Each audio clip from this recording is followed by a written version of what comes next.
নমস্কার, দেখছেন ক্যালকাটা নিউজ। আপনাদের সঙ্গে রয়েছে আমি সৌমজিৎ। শুরু করছি দুটো নিউজ রুম।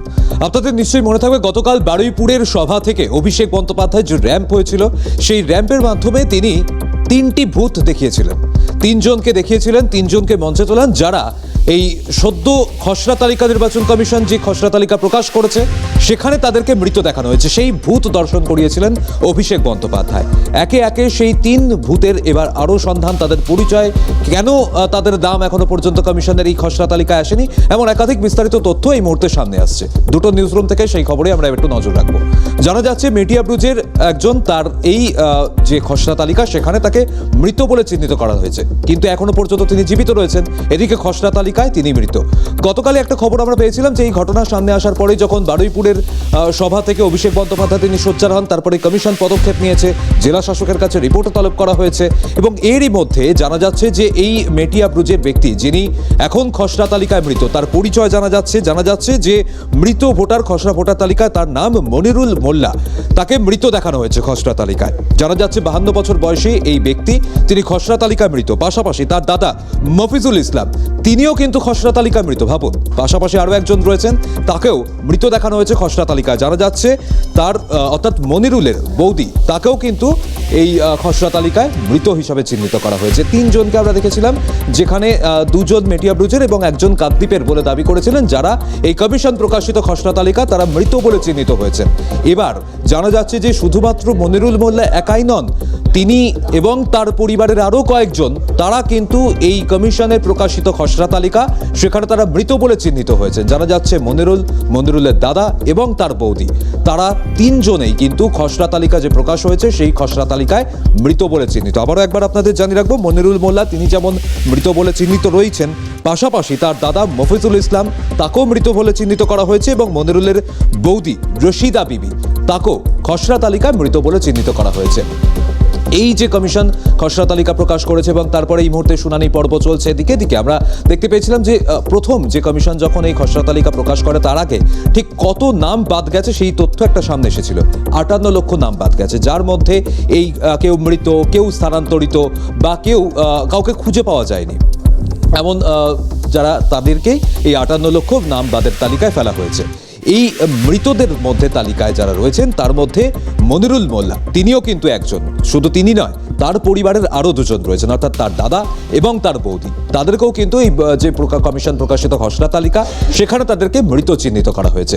এখন এই মুহূর্তে এই গতকালের ঘটনা আমরা দেখতে পাই, অভিষেক বন্দ্যোপাধ্যায় তিনি বারুইপুরে যখন প্রথম তার নতুন বছরের শুরুতেই তার যখন জনসভা শুরু করলেন, তার কর্মসূচি শুরু করলেন, এই গোটা জানুয়ারি জুড়ে তার এই মুহূর্তে কর্মসূচি চলবে। আজ যেমন তিনি আলিপুরদুয়ারে সভা করবেন, আর কিছুক্ষণের মধ্যেই তার সেই সভা শুরু হবে, আবারও তিনি কমিশনের বিরুদ্ধে সরব হবেন, এমনটাই কিন্তু ইঙ্গিত পাওয়া যাচ্ছে। কারণ এই মুহূর্তে একদিকে এসআইআর আবহ শুনানি পর্ব চলছে এবং দিকে দিকে আমরা দেখতে পাচ্ছি ভোটারদের একটা হেনস্থা করার অভিযোগ সামনে আসছে, যেখানে কমিশনের কড়া নির্দেশিকা যে যারা এই মুহূর্তে অসুস্থ ভোটার যারা রয়েছেন বা অন্তঃসত্ত্বা ভোটার যারা রয়েছেন তাদেরকে ডাকা হচ্ছে শুনানি কেন্দ্রে, হেনস্থা করা হচ্ছে। গতকাল এই বিষয়ে যেমন সরব হয়েছেন, পাশাপাশি এই মৃত ভোটার বা ভূতুরে ভোটার বা নাম বাদ যাওয়া ভোটার সেই বিষয় নিয়েও আমরা দেখতে পেয়েছি সরব হয়েছিলেন অভিষেক বন্দ্যোপাধ্যায় গতকাল বারুইপুরের সভা থেকে। এবং পাশাপাশি তিনি একটি যখন এই যে র্যাম্প করা হয়, র্যাম্পের কেন বিশেষত্ব আমরা দেখেছিলাম যখন ব্রিগেডে প্রথম একটা জনসভা করেছিল তৃণমূল কংগ্রেস, সেই সময় র্যাম্প করা হয়েছিল।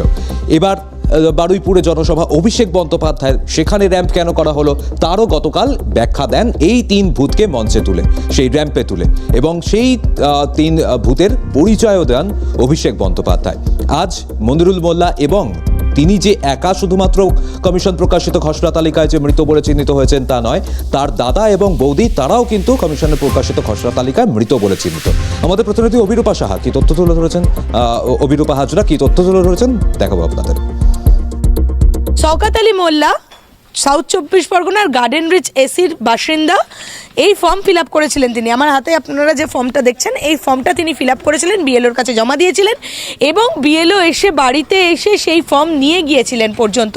তারপর খসড়া তালিকা প্রকাশ এবং সেই খসড়া তালিকায় দেখা যাচ্ছে এই ব্যক্তি মৃত। আমি একটু প্রথমেই কথা বলবো যে আপনি প্রথমে যখন জানলেন যে আপনাকে মৃত বলে ঘোষণা হয়েছে, কি মনে হলো? কি আর মনে করব, মনে কিছু করতে পারিনি যে আমি জ্যান্ত লোক মৃত্যু হয়ে গেল কিভাবে। আপনার যদি গন্ডগোল থাকতো তাহলে তো হিয়ারিং এ ডাকতে পারতো, হ্যাঁ হিয়ারিং এ না ডেকে আপনাকে মৃত বলে ঘোষণা করে দিল। ওই ছেলেরও ওই করল, ছেলের নাম এলো, ছেলের নাম কাটা দিল, ফের আবার এলো কাট জমা দিল। আপনার ছেলের নাম কাটা পড়েছিল? হ্যাঁ, ছেলের নাম এসেছিল, আচ্ছা, এসে তারপরে যখন বাবার নাম মা মৃত্যু ঘোষণা করে ছেলেকে বাতিল করে দিল। ও বাবার নাম, বাবার মৃত্যু তো হতেই পারে, সেটা আবার ছেলের নাম বাদ দিল কেন? ছেলের নাম বাতিল করে দিয়েছিল। মানে আপনার ফ্যামিলিতে একাধিক সমস্যা হচ্ছে? হ্যাঁ এবং প্রত্যেকেই কি ফর্ম ফিল আপ করেছিলেন? হ্যাঁ, তারপরে ওই গন্ডগোল। তারপরে এই গণ্ডগোল। গতকাল অভিষেক বন্দ্যোপাধ্যায় নিজের সভায় একাধিক লোককে তুলে বলেছিলেন ভুতুরে ভোটার, এবং তিনি বলেছিলেন জ্যান্ত ভূত দেখতে চান। তারপরে তিনি একাধিক লোকজনকে দেখিয়েছিলেন। সেই মনিরুল মোল্লার এলাকার এই বাসিন্দা, তিনি দাবি করছেন যে তাকেও মৃত বলে ঘোষণা করা হয়েছে। এই এলাকার একাধিক লোকজন রয়েছেন। আমি একটু কথা বলবো। দাদা, এরকম আপনার এলাকায় কত লোক রয়েছেন যাদের মৃত বলে ঘোষণা করা হয়েছে? আমাদের এখানে উপস্থিত এখন 5টা দেখা দিয়েছে, 5টা দেখা দিয়েছে। যারা জীবিত আছেন? জীবিত আছে, পরিষ্কার জীবিত আছে, সবাইকে দেখতে পাচ্ছি, তাই নিয়ে এই আমরা দৌড়দৌড়ি করছি। কিন্তু এটা তো একটা বড় অঙ্কের ভুল। হ্যাঁ, ভুল তো, এটা অবশ্যই ভুল। এরকম নির্বাচন কমিশন এই ধরনের ঘটনা ঘটাচ্ছে, এরকম একটা সংস্থা যাদের দায়িত্ব ভোটার তালিকায় নাম তোলা, তারা এই ধরনের কাজ করছে, কি মনে হয়?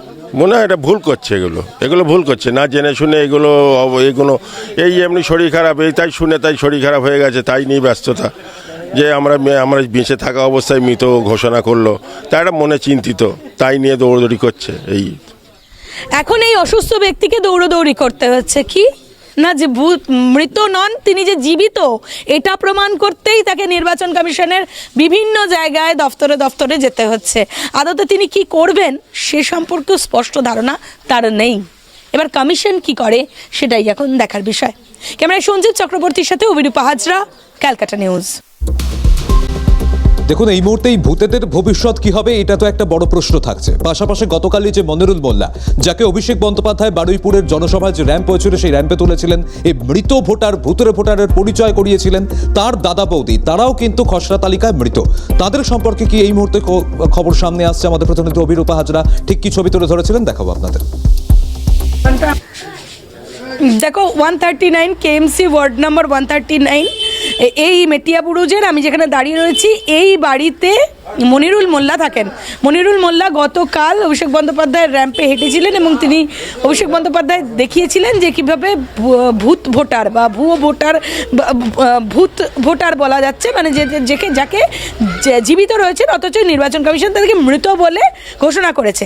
এবার আমি এলাকায় এসে দেখছি একাধিক লোক এই এলাকায় রয়েছেন যারা জীবিত রয়েছেন, তাদেরকে মৃত বলে ঘোষণা করা হয়েছে। মনিরুলের বাড়িতে আমি এই মুহূর্তে দাঁড়িয়ে রয়েছি, মনিরুলের বৌদি রয়েছেন এবং মনিরুলের দাদা রয়েছেন, তাদের দুজনকেই মৃত বলে ঘোষণা করা হয়েছে। এবং আমি কথা বলবো যারা এখানে আছেন বা দাদা বৌদি যারা আছেন, আমি একটু তাদের সাথে কথা বলবো। দাদা, আপনার কি নাম, পুরো নাম? মফিজুল ইসলাম মোল্লা। মফিজুল বাবু, আপনাকে কি দেখানো হয়েছে? মানে আপনি এই ফর্মটা তো ফিল আপ করে জমা দেওয়া হয়েছে সব। বিয়াদার বাড়িতে এসেছিল, এসে বলে দাদা কিছু করতে হবে না, আমরা আবার করে দিয়ে আপনার নাম তুলে দেবো। আচ্ছা, প্রথমে কি নাম ছিল না? হ্যাঁ, 2002 সালে নাম ছিল। হ্যাঁ, তারপরেও এখন দেখাচ্ছে মৃত ভোটার, বলতে ডেট, সেটার খসড়া তালিকা পাওয়ার পর। হ্যাঁ খসড়া তালিকা